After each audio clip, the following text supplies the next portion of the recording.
سلام قولم من رب رحیم۔ زندگی کا ہر ایک مقصد صرف ایک دن میں پورا ہوگا۔ ارطغرل غازی کا ایک مشہور وظیفہ۔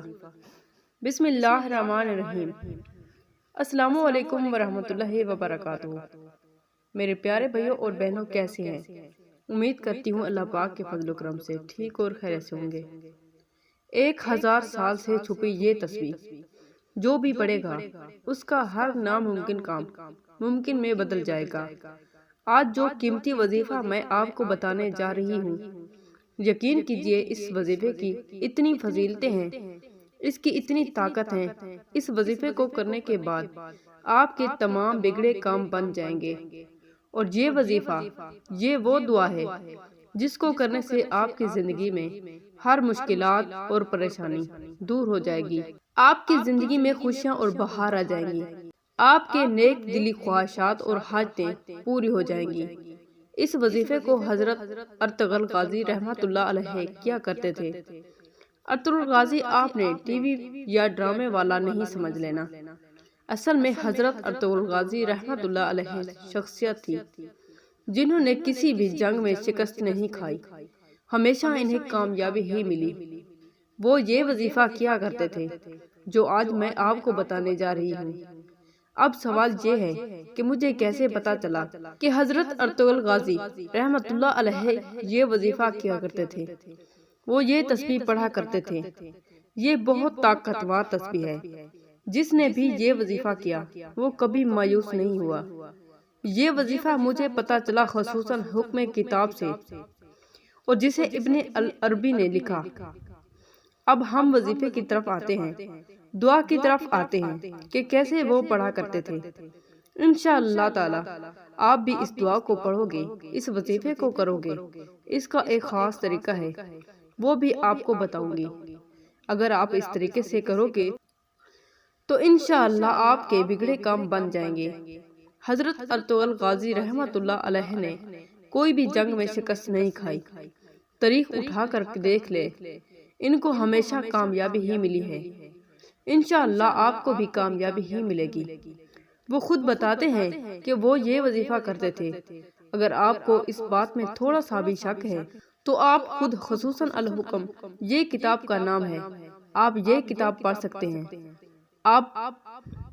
اب جو بھی میں آپ کو وظیفہ بتانے جا رہی ہوں، ذرا غور سے سنیے گا۔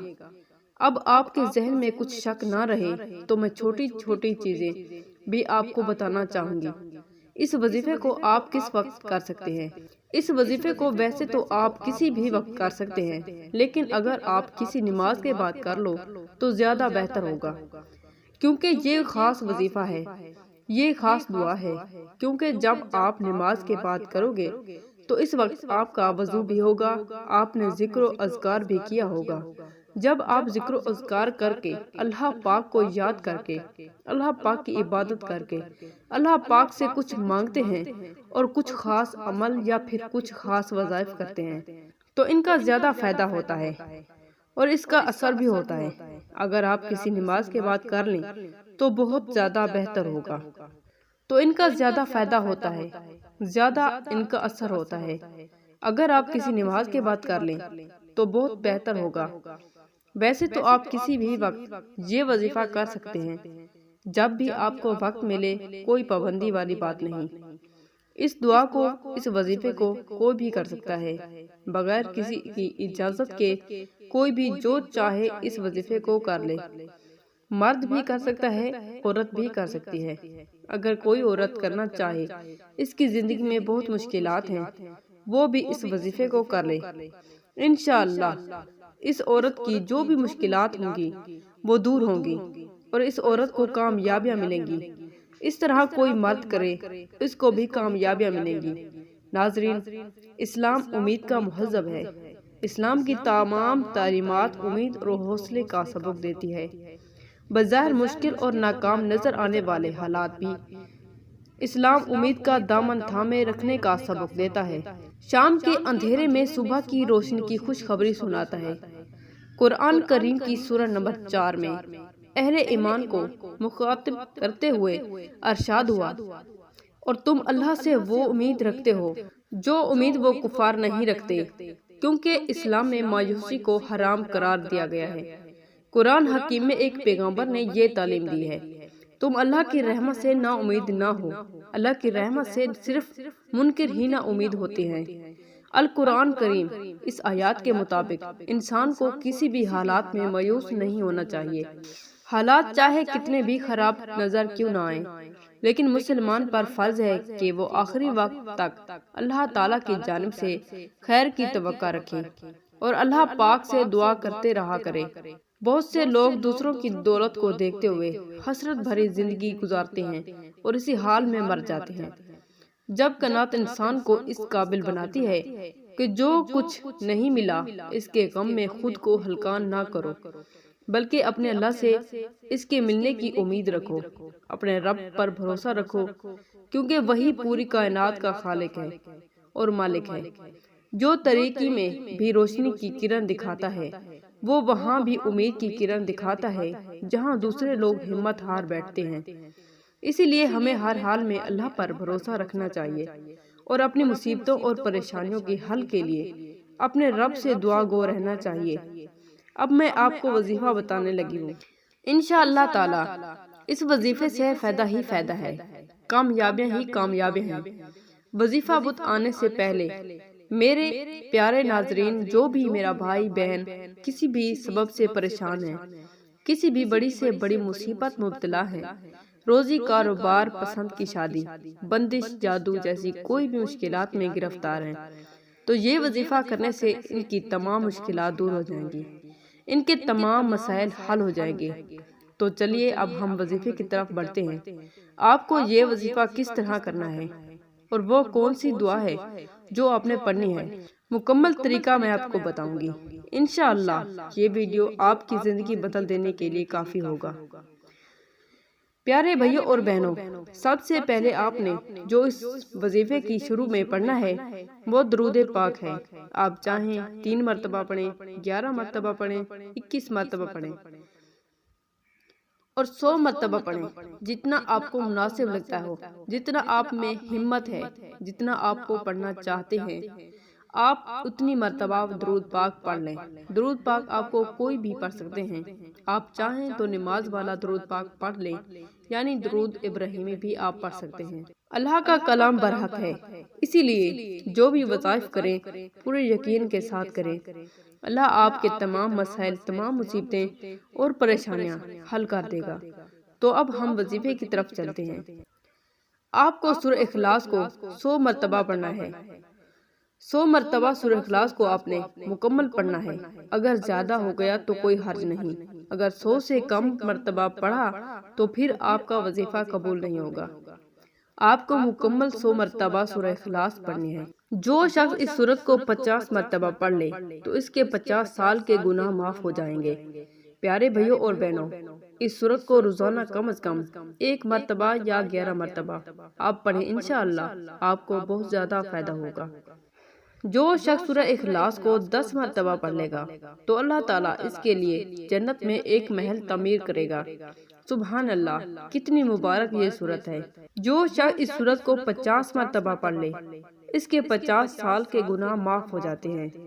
پیارے بھائیوں اور بہنوں، اس سورت کو روزانہ کم از کم 1 مرتبہ یا 11 مرتبہ آپ ضرور پڑھا کریں، انشاءاللہ آپ کو بہت ہی زیادہ فائدہ حاصل ہوگا۔ حضرت ابو سعید خدری رضی اللہ تعالی عنہ فرماتے ہیں، سورہ اخلاص کو آدھے یا 1/3 قرآن کے برابر قرار دیا گیا ہے، یعنی سورہ اخلاص جو بندہ پڑھتا ہے اسے 1/3 قرآن پڑھنے کے برابر ثواب ملتا ہے۔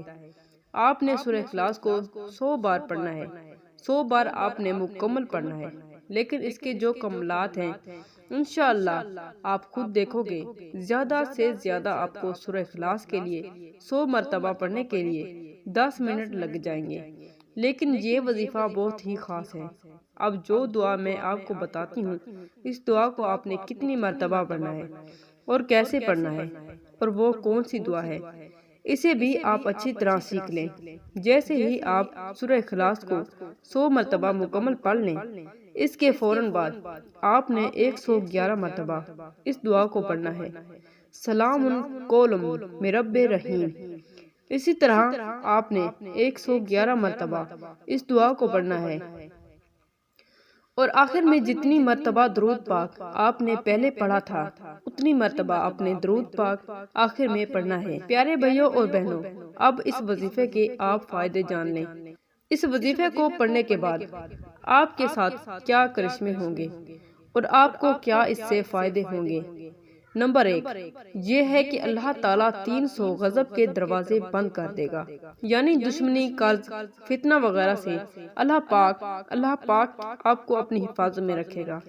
نمبر 2 100 دروازے رحمت کے اللہ پاک آپ پر کھول دے گا، اللہ آپ پر رحمت برسائے گا۔ تیسری فضیلت یہ ہے کہ اللہ تعالیٰ آپ کے لیے 30,000 دروازے رزق کے کھول دے گا، غیب سے اللہ پاک آپ کو رزق دے گا، بغیر محنت کے اللہ پاک آپ کو رزق دے گا۔ نمبر 4 اللہ پاک اپنے علم سے آپ کو علم دے گا۔ نمبر 5 36 مرتبہ قرآن پڑھنے کا ثواب ملے گا، یعنی اس وظیفے کو پڑھنے کے بعد 36 مرتبہ قرآن کا ثواب آپ کو ملے گا۔ نمبر 6 50 سال کے گناہ معاف ہوں گے۔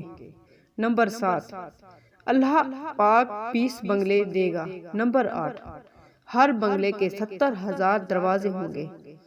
نمبر 9 2000 رکعت نفل پڑھنے کا آپ کو ثواب ملے گا، اور جو بھی آپ کے اٹکے ہوئے کام ہیں، جو میں نے آپ کو پہلے بتایا ہے کہ اس وظیفے کو حضرت ارطغرل غازی کیا کرتے تھے، انہوں نے کسی بھی جنگ میں شکست نہیں کھائی، ہمیشہ ان کو کامیابیاں ہی ملی ہیں اور ان کی جیت ہوئی ہے۔